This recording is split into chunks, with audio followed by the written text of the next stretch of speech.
Maithili express की शानदार प्रस्तुति।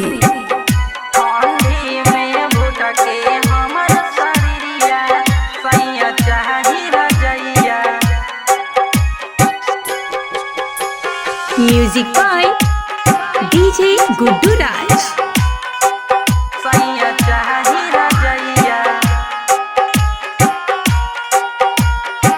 खुशी रिकॉर्डिंग स्टूडियो बलुआहा। ठंडी से भुटकई हमर शरीरिया सैया चाही रजैया। ठंडी से भुटकई हमर शरीरिया सैया चाही रजैया। डीजे गुड Madhubani, DJ mix by Aman अक्के। सैया चाही रजैया, सैया चाही रजैया। बोलई में शहर में लागे रात के जहर लागे।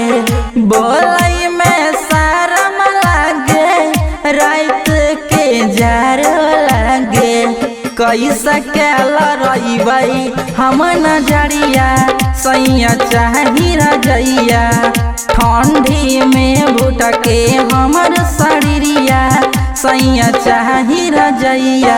डीजे गुड मधुबनी, डीजे गुड मधुबनी, डीजे गुड मधुबनी। सैया चाही रजैया, खुशी रिकॉर्डिंग स्टूडियो बलुआहा। सैया चाही रजैया।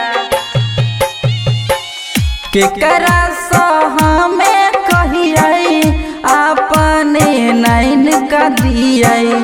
केकरा सो हमें कहिए अपने नैन का दिए। राइटर ज्योतिष तू समझैया हमारा चाही रजैया।